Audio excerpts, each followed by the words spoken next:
Alors, Claude Ponty, en tant qu'illustrateur auteur jeunesse, vous avez créé une association qui s'appelle le Muse. Qu'est-ce que c'est le Muse? Le MUSE, c'est un musée des œuvres des enfants, donc des œuvres des enfants, pas pour les enfants, sur Internet.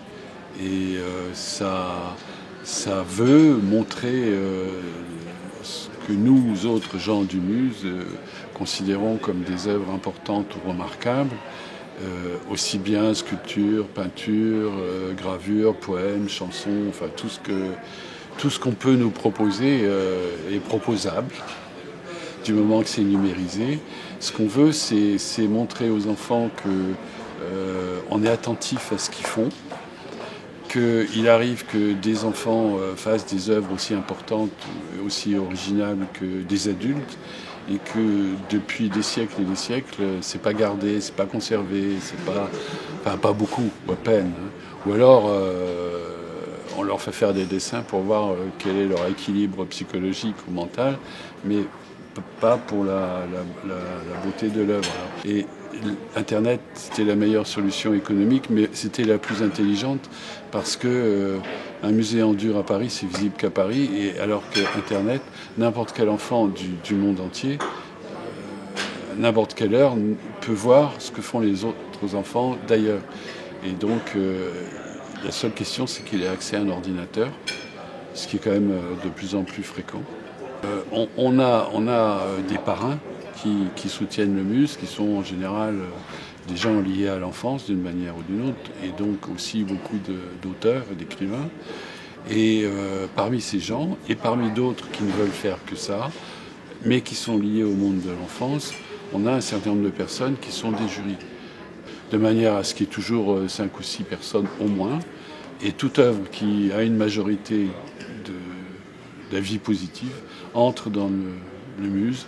Et donc les jurys sont répartis aussi de manière à ce qu'il n'y ait pas une subjectivité trop étroite dans le choix, et que beaucoup de choses puissent entrer malgré tout, quoi. On cherche à avoir un musée de grande qualité, une formule, c'est dire qu'on fait le Louvre des œuvres des enfants, mais on ne veut pas être étroit non plus d'esprit et de choix. Est-ce que vous voudriez changer le regard des adultes sur les œuvres des enfants ou le regard des enfants sur leurs propres œuvres? C'est les deux, c'est-à-dire que aussi bien les uns que les autres qui comprennent que c'est pas le tout de se rendre compte qu'on n'a qu'une seule planète, qu'il faut y faire attention. Il faut se rendre compte aussi qu'on a une culture humaine, pleine de cultures humaines, et que toutes choses ont toujours circulé d'un pays à l'autre, d'une civilisation à l'autre, que sans les Arabes, on n'aurait pas l'algèbre qu'on a, on n'aurait pas le nom des étoiles qu'on a, sans les Indiens d'Inde, on n'aurait pas le zéro, alors que les Indiens d'Amérique latine l'ont découvert, mais nous, on l'a pas su, et que il y a des chevaux en Amérique parce qu'il y a eu Christophe Colomb, etc. Et pour les œuvres et la pensée, je veux dire, toutes les histoires, les fables, ont fait le tour du monde 14 000 fois. Donc il faut que les enfants sachent ça, il faut que ça les nourrisse, parce que c'est beaucoup plus riche que de se croire que dans une seule vision du monde. Et il faut que les adultes comprennent qu'on vit aussi là-dedans, et que dans tout ça, se passer du travail des enfants, c'est idiot. Non seulement on a beaucoup de connexions, mais on a des associations, on a des expositions particulières.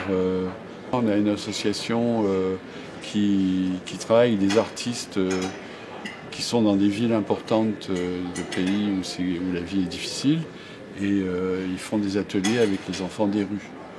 Alors c'est essentiellement de la peinture, des dessins. Et une fois par an, ils font une exposition où ils vendent des œuvres, certaines, et ils renvoient l'argent dans les villes pour que les enfants achètent du matériel. Donc là, on a des collections aussi. On a une dame qui a été travailler avec des Indiens au sud du Chiapas. Des Indiens avec les cheveux noirs comme ça, et puis une grande chemise blanche, et qui ont fait des trucs formidables. Et on a fait une exposition, je crois qu'elle y est encore. Enfin, ça bouge. On a un lien avec la Bibliothèque nationale française. qui fait une bibliothèque en ligne de livres pour enfants. Donc ça se corse, ça grandit, pas toujours par les mêmes bouts. Il y a des moments où c'est plus d'œuvres, il y a des moments où c'est plus de groupes, d'associations qui nous rejoignent. Mais ça pousse bien, c'est juste le nerf de la guerre qui est un peu fin.